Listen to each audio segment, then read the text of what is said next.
हमें लगता है कि मच्छर के काटने से होता है, तो नहीं है, मच्छरनी के काटने से पैदा होता है ये। ठीक, जब मच्छर किसी संक्रमित व्यक्ति का रक्त चूसता है तो गेमेटोसाइट मच्छर के शरीर में प्रवेश करते हैं। जब अगर ये पैरासाइट हमारी बॉडी में आता है तो हमारा बचना मुश्किल हो जाता है। आज हम एक ऐसी बीमारी के बारे में चर्चा करने वाले हैं जिसे जानकर आपको हैरानी होगी कि क्या यह बीमारी सिर्फ मच्छर के काटने से पैदा होती है या फिर गंदी हवा से फैलती है। पहले हमें यही लगता था कि ये जो बीमारी होती है ये हवा से फैलती है, लेकिन धीरे धीरे हमें पता चला कि ये मच्छर के काटने से पैदा होती है।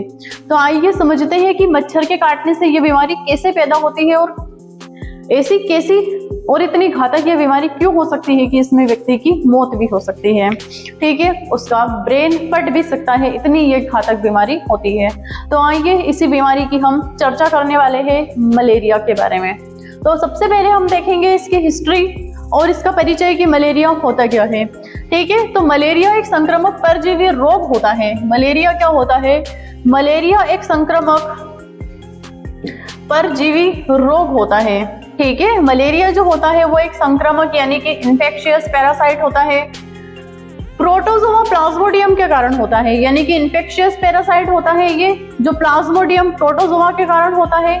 और यह रोग मुख्यतः किस कारण से होता है, किस वजह से होता है? सबसे पहले मुख्य रूप से मादा एनाफिलिस मच्छर के काटने से होता है। यह जो रोग होता है ये मादा एनाफिलिस यानी कि फीमेल एनाफिलिस मॉस्किटो के काटने से होता है। हमें लगता है कि मच्छर के काटने से होता है, तो नहीं है, मच्छरनी के काटने से पैदा होता है ये। ठीक है, यानी कि फीमेल मच्छरों की जो रानी होती है उसके काटने से ये रोग हमें पैदा होता है। मलेरिया विश्व के उष्णकटिबंधीय, अब इसका एरिया देख लेते हैं कि ये कहाँ कहाँ पर मिलता है। तो पहला तो ये ट्रॉपिकल रीजन में मिलता है जहां पर ठंड और गर्मी दोनों का बैलेंस बना हुआ मिलता है, और दूसरा सब ट्रॉपिकल रीजन में जहां पर न तो ज्यादा ठंडी होती है और न ही ज्यादा गर्मी होती है। ठीक है, इन दोनों रीजन में मिलता है। सबसे पहले ट्रॉपिकल रीजन में, उसके बाद सब ट्रॉपिकल रीजन में अधिक पाया जाता है। और देखते हैं कहाँ कहाँ पर मिलता है, तो ये भारत में मिलता है। भारत के बाद अफ्रीका तथा दक्षिण पूर्व एशिया में यह महत्वपूर्ण सार्वजनिक समस्या बन गया है। ठीक है, मलेरिया जो है वो भारत, अफ्रीका और दक्षिण पूर्व जितना भी एशिया होता है, यानी कि साउथ ईस्ट एशिया में ये एक गंभीर समस्या का कारण बन चुका है। क्या? मलेरिया, क्योंकि यहाँ पर मच्छरों की तादाद बड़ी मात्रा में फैली गई है। मलेरिया शब्द जो होता है वो कहाँ से आया? वो इटावली भाषा के मल एरिया से बना है। ये मलेरिया नहीं, ये मल एरिया है। ठीक है, जिसका मतलब क्या होता है कि गंदी हवा। यानी कि पहले हमें लगता है कि मलेरिया जो शब्द है वो इतावली भाषा का शब्द है, लगता था कि मल एरिया यानी कि दूषित हवा से फैलने वाला रोग है। लेकिन धीरे धीरे जब पता चला कि ये खराब हवा से नहीं बल्कि मच्छरों के काटने से फैलता है, वैज्ञानिकों ने जब धीरे धीरे सिद्ध किया कि ये जो वास्तविक रूप में जो बीमारी होती है वो गंदी हवा से नहीं, मच्छरों के काटने से फैलती है। ठीक है, अब देखते हैं कि इसका जो कॉजेटिव एजेंट क्या होता है, यानी कि मलेरिया का रोग जनक, मलेरिया का पॉजिटिव एजेंट क्या होता है, किस वजह से ये फैलता है। सबसे पहले हमने इसकी हिस्ट्री देख ली। अब देखते हैं मलेरिया का जो कारण होता है वो प्लाज्मोडियम नामक एक कोशिकी प्रोटोजोआ परजीवी के कारण होता है। मलेरिया का जो कारण होता है वो प्लाज्मोडियम नामक एक कोशिकी प्रोटोजोआ परजीवी होता है। ठीक है, यानी कि एसेलुलर होता है वो। यह परजीवी मनुष्य की लाल रक्त कोशिकाओं में, यानी कि ये जो प्रोटोजोआ होता है ये क्या करता है, ह्यूमन की रेड ब्लड सेल यानी कि आरबीसी को संक्रमित करता है। मानव में मलेरिया उत्पन्न करने वाली मुख्य प्रजातियां कौन कौन सी होती है? मलेरिया का कारण क्या होता है? प्लाज्मोडियम नामक एक कोशिकी परजीवी होता है। ठीक है, और ये किसको इन्फेक्ट करता है? हमारी आरबीसी सेल को इन्फेक्ट करता है। और कौन कौन सी प्रजातियां मलेरिया को उत्पन्न करती है? सबसे पहला मलेरिया या प्लाज्मोडियम वाइवेक्स, ये भी मलेरिया उत्पन्न करता है। प्लाज्मोडियम फैल्सिपेरम, ये भी मलेरिया उत्पन्न करता है। ये सब इसकी प्रजातियां होती है एनाफिलिस मॉस्किटो की। ठीक है, फिर प्लाज्मोडियम मलेरी, ये भी मलेरिया उत्पन्न करता है। प्लाज्मोडियम ओवेली, ये भी मलेरिया उत्पन्न करता है। ठीक है। और जो प्लाज्मोडियम फैल्सीफेरम होता है, सबसे खतरनाक प्रजाति होती है मलेरिया की। अगर ये प्रोटोजोआ हमारे शरीर के अंदर आता है, प्लाज्मोडियम फैल्सीफेरम या फिर प्लाज्मोडियम फाल्सीफेरम, अगर ये पैरासाइट हमारी बॉडी में आता है तो हमारा बचना मुश्किल हो जाता है, ठीक है। हमारा जिंदा रहना मुश्किल नहीं लगता है हमें। मेलिजेंट मलेरिया उत्पन्न करती है, यानी कि यह मेलिजेंट मलेरिया उत्पन्न करती है और कई बार मृत्यु का कारण भी बन सकती है। पी वाइवेक्स बार बार होने वाले, यानी कि प्लाज्मोडियम वाइवेक्स बार बार होने वाले रिप्लेसिंग मलेरिया का कारण बन सकती है, ठीक है। अब तीसरा देख लेते हैं कि इसका जो संचरण होता है, ट्रांसमिशन होता है, वो कैसे होता है। तो मलेरिया का संचरण क्या होता है, मादा एनाफिलिस मच्छर द्वारा होता है। यानी कि मलेरिया जो फैलता है वो किसकी वजह से फैलता है, मादा एनाफिलिस मच्छर की वजह से फैलता है। जब संक्रमित मच्छर किसी स्वस्थ व्यक्ति को काटता है, जब संक्रमित मच्छर किसी स्वस्थ व्यक्ति को काटता है तो मच्छर की लार में उपस्थित स्पोरोजोइट मानव रक्त में प्रवेश कर जाते हैं। यानी कि जब मच्छर, संक्रमित मच्छर किसी व्यक्ति को काटता है तो मच्छर की लार में उपस्थित जो स्पोरोजोइट होते हैं उस मच्छर के, वो हमारी रक्त में प्रवेश कर जाते हैं। होस्ट रिलेशनशिप के माध्यम से डिफाइनेटिव होस्ट एनाफिलिस मॉस्किटो, फिर इंटरमीडिएट होस्ट जो होती है वो ह्यूमन में प्रवेश करती है। यह रोग इसलिए वेक्टर बोर्न डिजीज कहलाता है क्योंकि इसमें रोग का प्रसार एक वाहक वेक्टर के द्वारा होता है। इसे वेक्टर बोर्न डिजीज क्यों कहते हैं, क्योंकि वेक्टर के द्वारा, और इसकी वेक्टर कौन होती है, फीमेल मॉस्किटो एनाफिलिस, ठीक है। इसी की वजह से मलेरिया फैलता है। जैसे कि इसने स्किन पे काट लिया, इसके स्पोरोजोइट हमारी स्किन के माध्यम से हमारे ब्लड में चले गए, ब्लड में जाने के बाद यही स्पोरोजोइट हमारे लीवर में जाते हैं। एक स्पोरोजोइट से 1000 मेरोजोइट लीवर में बना लेते हैं ये, ठीक है। और यही मेरोजोइट आगे चलकर किसे डिस्ट्रॉय करेंगे, हमारे आरबीसी को। जब आरबीसी को इतना डिस्ट्रॉय कर लेंगे सभी मेरोजोइट कि आरबीसी को ही फाड़ देंगे, आरबीसी को ही खत्म कर देंगे और ये अपनी संख्या यहाँ पर बढ़ा लेंगे, ठीक है। इसके बाद अब देखते हैं कि प्लाज्मोडियम का जीवन चक्र। मलेरिया परजीवी का जीवन चक्र जो होता है 2 होस्ट में पूरा होता है। पहला मानव होस्ट, दूसरा मादा मच्छर। अब मानव में जीवन चक्र, सबसे फर्स्ट स्पोरोजोइट का चरण। अभी देखते हैं क्या होता है।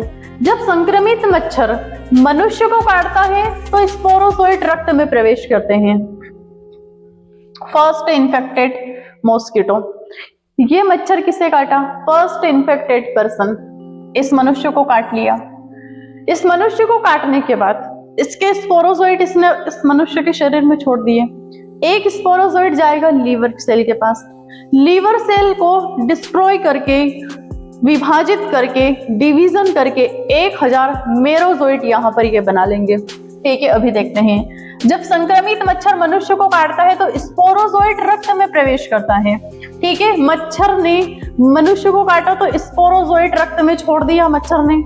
इसके बाद यकृत चरण। अब लीवर स्टेज देखते हैं कि लीवर में क्या क्या हमला हो करते हैं। ये स्पोरोजोइट यकृत की कोशिकाओं में प्रवेश करते हैं। स्पोरोजोइट जो होते हैं वो हमारी लीवर सेल में एंटर कर जाते हैं, यहाँ से तेजी से विभाजित होकर स्काइनोजोन या फिर स्काइजोंट बनाते हैं। ये यहाँ पर क्या करते हैं, तेजी से अपनी संख्याएं बढ़ाकर एक स्पोरोजोइट से 1000 मेरोजोइट बना लेते हैं, ठीक है। आरबीसी का चरण, फिर मेरोजोइट रक्त में आकर लाल रक्त कोशिकाओं को इन्फेक्टेड करते हैं। ये हमारे ब्लड में मिलते हैं लीवर के बाद, फिर हमारी आरबीसी पर ये अटैक करते हैं। आरबीसी पर अटैक करने के बाद क्या करते हैं, इनकी रिंग स्टेज बनती है। यहाँ पर देखना, ये इन्फेक्टेड रेड ब्लड सेल, ये आरबीसी को इन्फेक्टिव इन्होंने पूरी तरीके से कर दिया। रिंग स्टेज बनाने के बाद ट्रोफोजोइट स्टेज बना लेते हैं ये। इसके बाद स्काइजोंट स्टेज में जाने के बाद हमारी आरबीसी को ये डिस्ट्रॉय कर देते हैं, यानी कि अंत में आरबीसी फट जाती है हमारी बेचारी। अंत में क्या होता है, अंत में आरबीसी फट जाती है और नए मेरोजोइट निकलते हैं। ये मेरोजोइट भी आरबीसी में प्रवेश करके आरबीसी को फाड़ देते हैं और फिर नए मेरोसोइट प्रदान कर लेते हैं ये। इसके बाद मच्छर का जीवन चक्र कैसा होता है? जब मच्छर किसी संक्रमित व्यक्ति का रक्त चूसता है तो गेमेटोसाइट मच्छर के शरीर में प्रवेश करते हैं। जब मच्छर किसी संक्रमित व्यक्ति का रक्त चूस लेता है तो गेमेटोसाइट क्या करते हैं? मच्छर के शरीर में प्रवेश करते हैं। क्योंकि वो तो ऑलरेडी इन्फेक्टेड पर्सन है, उसको भी मच्छर ने काट लिया तो उसके गेमेटोसाइट मच्छर के पेट में चले गए। मच्छर के पेट में नर और मादा गेमेट का संलयन हो जाता है, यानी कि वो तो ऑलरेडी इन्फेक्टेड व्यक्ति है, उसको यदि मच्छर ने काटा तो इसके पेट में नर और मादा के गेमेट प्रवेश कर गए, संलयन हो गया तो जायगोट बन गया, ओकिटाइन बनता, फिर oocyte बनता है। oocyte से हजारों स्पोरोजोइट मच्छर के पेट में बन जाते हैं। ये स्पोरोजोइट मच्छर की लार ग्रंथियों में पहुंच जाते हैं। एक व्यक्ति से मच्छर में भी मच्छर की लार ग्रंथियों में स्पोरोजोइट और अगले व्यक्तियों को ये संक्रमित करते हैं। इस मच्छर ने संक्रमित व्यक्ति को काटा, फिर ये मच्छर किसी स्वस्थ व्यक्ति को काटेगा तो फिर उसे मलेरिया से ग्रसित कर देगा। ठीक है, इसलिए इनकी धीरे धीरे संख्या बढ़ती जाती है। अब पैथोजन क्या होता है? तो मलेरिया में बीमारी मुख्यतः आरबीसी के नष्ट होने के कारण होती है। मलेरिया में जो बीमारी होती है वो मुख्यतः आरबीसी के नष्ट होने के कारण होती है। जब आरबीसी फटती है तो हेमोजोइन नामक विषाक्त पदार्थ निकलता है। जब आरबीसी फटती है तो हेमोजोइन नामक एक विषाक्त यानी कि एक जहरीला पदार्थ निकालता है। ठीक है, यही पदार्थ शरीर में बुखार, तेज बुखार और ठंड लगने का कारण बनता है। इसके परिणाम क्या क्या होते हैं? आरबीसी फट गई, एक जहरीला केमिकल हमारे ब्लड में घुल रहा है जिसकी वजह से हमें बुखार आ रहा है, ठंड लग रही है, टेम्परेचर हाई हो रहा है और कंपकपी हो रही है, ब्लड की कमी हो गई, एनीमिया, आयरन की कमी हो गई, हमारा जो स्प्लीन हो गया उसका बढ़ना हो गया, क्योंकि आरबीसी डिस्ट्रॉय हो गई। स्प्लीन कहाँ तक उसे संभालेगा? तो हमारा स्प्लीन का बढ़ना हो गया, रक्त यानी कि ब्लड सर्कुलेशन में बाधा हो जाती है और गंभीर मामलों में सेरिब्रल मलेरिया भी हो सकता है। इतनी घातक ये बीमारी होती है। अब इसके लक्षण क्या क्या होते हैं? तेज बुखार, ठंड लगना, अत्यधिक पसीना होना, सिर दर्द होना, कमजोरी, उल्टी। मलेरिया में बुखार अक्सर नियमित अंतराल पर आता है। यदि किसी को मलेरिया होता है तो उस व्यक्ति को बुखार एक नियमित अंतराल पर आता है। ठीक है, इसके बाद इसकी रोकथाम क्या होती है वो देखते हैं। मलेरिया की रोकथाम के उपाय, मच्छरदानी का उपयोग करना सबसे बेस्ट है। घर के आसपास पानी जमा नहीं होने देना और कीटनाशकों का छिड़काव और स्वच्छता बनाए रखना। सबसे मेन कारण स्वच्छता ही सबसे अच्छी इसका उपाय है कि स्वच्छता, हमारे घर के आसपास जितनी स्वच्छता रहेगी हम उतना ही बीमारियों से बचते रहेंगे। ठीक है, तो ये है हमारा मलेरिया। हमने पूरी तरीके से इसे कंप्लीट किया है कि मलेरिया क्या होता है, कैसे ये मानव शरीर में एंटर करता है और हमें बीमारियां फैलाता है, और ज्यादा यदि बीमारियां फैलती है तो हमारा जीना मुश्किल हो जाता है। ठीक है, हमारा बचना संभव नहीं होता है। तो क्लास आज के लिए इतना ही। क्लास को देखते रहिएगा, पढ़ते रहिएगा। बाय, गुड डे, धन्यवाद।